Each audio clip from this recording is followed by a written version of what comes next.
जय महाकाल। आपसे का स्वागत है आपके अपने YouTube channel extra knowledge in Hindi में। मैं आज आप लोग के लिए बहुत ही इंपॉर्टेंट वीडियो लेके आया हूँ। जी आज का जो मेरा वीडियो है सीआईएसएफ में आप लोग की रिक्रूटमेंट निकल के आई थी। बड़ी भर्ती थी आप लोग की कांस्टेबल ट्रेड्समैन की। ऑनलाइन अप्लाई आप लोग की फिनिश हो चुके हैं। यहाँ पे 3 अप्रैल 2025 तक आप लोग के फॉर्म अप्लाई हुए थे।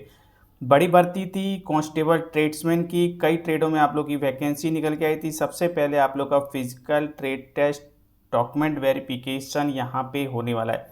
लगातार आप लोग को जानकारी दी जा रही है। जी हाँ, वैकेंसियाँ आप लोग देख सकते हैं। Cook, cobbler, tailor, barber, washerman, sweeper, painter, carpenter, electrician, माली, वेल्डर, चार्टमैन और इसके अलावा आप लोग का एमपी अटेंडेंट की वैकेंसी है। 1161 आप लोग की टोटल वैकेंसी।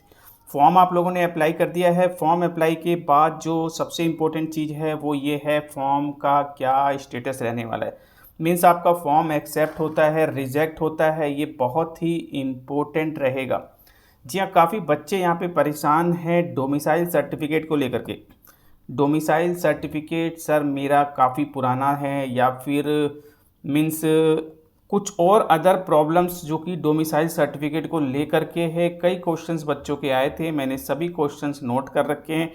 तो डोमिसाइल सर्टिफिकेट से रिलेटेड A to Z जानकारी आप लोग को मेरे इस वीडियो में मिलने वाली। वीडियो को आप लोग लास्ट तक देखें। जी हाँ, डोमिसाइल सर्टिफिकेट कितना पुराना होना चाहिए, नहीं होना चाहिए, पूरी जानकारी आप लोग को मिलेगी।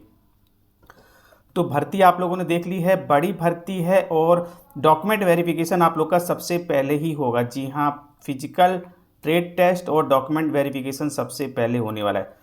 तो सर मैंने डॉक्यूमेंट जो अपना डोमिसाइल लगाया है वो काफ़ी पुराना यहाँ पे लगाया हुआ है। जी हाँ, काफ़ी पुराना डोमिसाइल लगाया हुआ है। डोमिसाइल कितना पुराना होना चाहिए, ये एक बहुत बड़ा क्वेश्चन है यहाँ पे। तो देखिए यहाँ पे जो आप लोग को बताया गया है और मीन्स आप लोग देख सकते हैं वैलिड डोमिसाइल सर्टिफिकेट डोमिसाइलरी स्टेट। सबसे पहले मैं आप लोग को क्लियर कर दूँ, यहाँ पे जो आप लोग की वैकेंसी निकल के आई है वो मीन्स सेक्टर वाइज आप लोग की वैकेंसी थी। जी हाँ, सेक्टर वाइज आप लोग की यहाँ पे वैकेंसी थी। आप लोगों ने देखा होगा यदि फॉर्म को आप लोगों ने अप्लाई किया है। जी हाँ, सेक्टर वाइज आप लोग की वैकेंसी थी और यहाँ पे आप लोगों को पता होना चाहिए आप लोग किस सेक्टर से आते हैं, आपका स्टेट किस सेक्टर से है, ये बहुत ही इम्पोर्टेंट है। मीन्स आप लोगों ने नॉर्थ सेक्टर से आप लोगों ने फॉर्म को अप्लाई किया है तो ये स्टेट जो है नॉर्थ सेक्टर के अंतर्गत आते हैं। ठीक है, इसी प्रकार से एनसीआर के अंतर्गत कौन से स्टेट आते हैं, वेस्टर्न सेक्टर में कौन कौन से स्टेट आते हैं आप लोग के। इसी प्रकार से सेंट्रल सेक्टर में ईस्टर्न सेक्टर के अंतर्गत बिहार और झारखंड यहाँ पे आते हैं। ठीक है, तो ईस्टर्न सेक्टर की जो वैकेंसी होगी उसके लिए बिहार झारखंड वालों ने अप्लाई किया है। इसके अलावा साउथर्न सेक्टर के अंतर्गत जो वैकेंसी होगी उसमें आंध्र प्रदेश, कर्नाटक, केरल, लक्षद्वीप, पांडिचेरी, तमिलनाडु, तेलंगाना कि जो स्टूडेंट हैं ये उसके लिए वैलिड रहेंगे। और इसी प्रकार से north eastern sector to north eastern sector, तो आपके स्टेट्स की जानकारी आप लोग को दी गई। सबसे पहले मैं आप लोग को क्लियर कर दूं, यहाँ पे जिस भी सेक्टर से आप लोगों ने अप्लाई किया है, जो भी स्टेट है, आप लोगों का यहाँ का आपके अपने स्टेट का, जी हाँ, आपके अपने स्टेट का जो भी आप लोग का जिला जनपद है, ठीक है, वहाँ का आप लोगों का जो है डोमिसाइल आप लोग के पास होना चाहिए, तभी आप लोग इसके लिए वैलिड मानी जाएंगे। जी हाँ, नॉर्थन सेक्टर के लिए आप लोगों ने अप्लाई किया है, इन स्टेटों में से किसी न किसी स्टेट में आप लोग होने चाहिए, वहाँ का आप लोग के पास डोमिसाइल होना ही चाहिए। इस चीज़ को मैं आप लोगों को क्लियर कर दूं। नॉर्थन सेक्टर की वैकेंसी के लिए आप लोगों ने अप्लाई किया है लेकिन आपका डोमिसाइल है एनसीआर सेक्टर यानी कि दिल्ली उत्तर प्रदेश या फिर वेस्टर्न सेक्टर का, तो आप लोग वैलिड नहीं रहेंगे। यहाँ पे जिस सेक्टर के लिए अप्लाई किया है उस सेक्टर में जो भी स्टेट हैं वहाँ का डोमिसाइल आप लोग के पास होना चाहिए, तभी आपका जो है डॉक्यूमेंट्स मीन्स आप लोग वैलिड रहेंगे। आपका जो डॉक्यूमेंट वेरिफिकेशन में किसी प्रकार की प्रॉब्लम नहीं आएगी और आगे जा कर के भी आपको कोई प्रॉब्लम नहीं होगी। ठीक है, तो जिस सेक्टर के लिए आप लोगों ने अप्लाई किया है वहाँ का डोमिसाइल आप लोग के पास होना चाहिए, होना चाहिए, होना चाहिए। एनसीआर सेक्टर से आप लोगों ने अप्लाई किया, दिल्ली, उत्तर प्रदेश, उत्तराखंड इसके अंतर्गत आते हैं, तो आपके पास यहाँ का डोमिसाइल सर्टिफिकेट होना ही चाहिए। इस चीज़ का आप लोग ध्यान रखेंगे। ठीक है, ये इंपॉर्टेंट क्वेश्चन था, तो आपको यहाँ पे डोमिसाइल सर्टिफिकेट यहाँ पे देखिए, डोमिसाइल सर्टिफिकेट क्या होता है ये भी आपको पता होना चाहिए। डोमिसाइल सर्टिफिकेट को हिंदी में आप लोग निवास प्रमाण पत्र बोल सकते हैं, स्थायी निवास प्रमाण पत्र बोल सकते हैं, मूल निवास प्रमाण पत्र बोल सकते हैं। ठीक है, कुछ भी बोलिए, कोई दिक्कत यहाँ पे नहीं है, लेकिन डोमिसाइल सर्टिफिकेट आप लोग के पास होना चाहिए। और इसके अलावा कई क्वेश्चंस बच्चों के आ रहे हैं कि सर डोमिसाइल सर्टिफिकेट कितना पुराना होना चाहिए।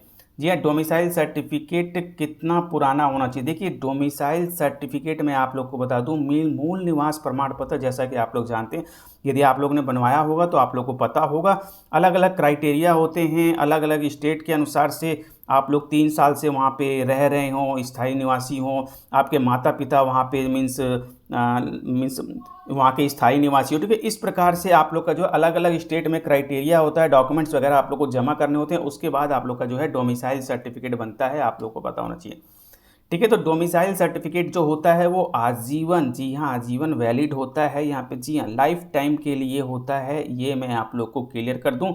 ऐसा आप लोग मत सोचिए कि 1 साल 6 महीने 1.5 साल 2 साल वाली बात नहीं है। जी हाँ, आप लोग भर्ती आपकी देखनी कंप्लीट हो जाएगी तब भी आपका डोमिसाइल वैलिड रहेगा। भर्ती आप ज़्यादा से ज़्यादा 4 साल 5 साल देखेंगे, और उतने समय में यदि आप लोगों ने पहले स्टार्टिंग में ही डोमिसाइल बनाया हुआ है तो भर्ती लास्ट तक, जी हाँ, लास्ट तक आप लोग का जो है डोमिसाइल सर्टिफिकेट वैलिड रहने वाला है। एक बार आप लोग डोमिसाइल सर्टिफिकेट बनाइए और मीन्स भर्ती देखते, कोई भी भर्ती आप लोग देखिए, अपने समय तक कोई दिक्कत आप लोगों को नहीं आएगी। तो लाइफ टाइम वैलिड होता है। कुछ रीजंस होते हैं जो कि डोमिसाइल सर्टिफिकेट कुछ समय के लिए इशू किए जाते हैं, ठीक है, कुछ स्टेट्स के द्वारा, वो अलग चीज़ें हैं, उसकी चर्चा बाद में की जाएगी। तो डोमिसाइल सर्टिफिकेट आप लोग टेंशन नहीं लेंगे, सर 1 साल पुराना है, 2 साल पुराना है, 3 साल पुराना है, 4 साल पुराना है, 5 साल पुराना है, 6 साल पुराना है, कोई दिक्कत आप लोग को नहीं होगी। लेकिन जिस सेक्टर के लिए आप लोगों ने अप्लाई किया है, जो स्टेट आप लोग का उसमें आता है, उसी स्टेट का आप लोग का जो है डोमिसाइल सर्टिफिकेट होना चाहिए।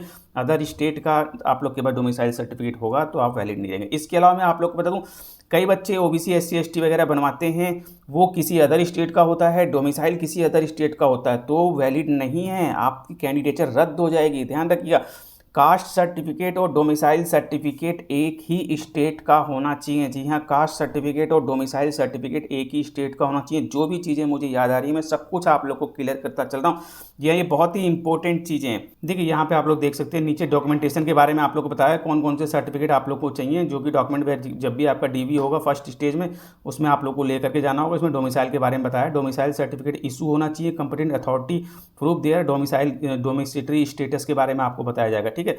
तो ये आप लोग का जो है इशू होना चाहिए, मीन्स आपके स्टेट से ही जो भी तहसीलदार होते हैं, मजिस्ट्रेट, राजस्व अधिकारी वगैरह, उनके द्वारा ये आप लोग का इशू किया जाता है। हाँ, डोमिसाइल में एक क्वेश्चन ये भी है कि सर स्टेट का गवर्नमेंट, स्टेट का सेंटर का, देखिए स्टेट सेंट्रल कुछ नहीं होता, आपके स्टेट के द्वारा ही इसे इशू किया जाता है, ठीक है।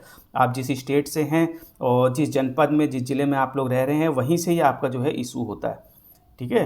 तो स्टेट का ही होता है आपका, स्टेट और सेंट्रल का अलग से नहीं बनता है। मैं आप लोग को क्लियर कर दूं। इसके अलावा कई बच्चों के क्वेश्चंस होते हैं कि सर मीन्स मैं जैसे कि यूपी से रह रहा हूं, ठीक है, यूपी का मेरे पास डोमिसाइल है, यूपी का डोमिसाइल है मेरे पास, वो मैंने यहाँ पे लगा दिया है। मैं पहले गाजियाबाद में रहता था, लेकिन अभी जो है मैं यहाँ रह रहा हूँ, मीन्स यूपी में कहीं और मैं चला गया हूँ, मीन्स लखनऊ चला गया हूँ, ठीक है। तो अभी मैंने जो अपना डोमिसाइल लगाया है वो गाजियाबाद का ही बना हुआ है, वो लगाया, कोई दिक्कत तो नहीं। देखिए, कोई दिक्कत नहीं होगी, आपके स्टेट का ही है, कोई प्रॉब्लम आप लोग को नहीं आएगी। फिर चाहे आप लोग अभी गाजियाबाद में रह रहे हो या फिर आप लोग लखनऊ चले गए हो, कोई दिक्कत नहीं है, आपके स्टेट का ही है, आप यूपी में ही, अपने स्टेट में ही है, कोई दिक्कत नहीं है, आपने लगाया, कोई प्रॉब्लम आप लोग को नहीं आने वाली, ठीक है। ये कुछ चीज़ें थी जिसको लेकर के बच्चों के क्वेश्चन आए थे, वो क्वेश्चन मैंने आप लोग के नोट कर लिए थे, ताकि आप लोग के लिए एक अलग से वीडियो प्रोवाइड कर दूंगा, तो जानकारी आप लोग को दे दी गई है।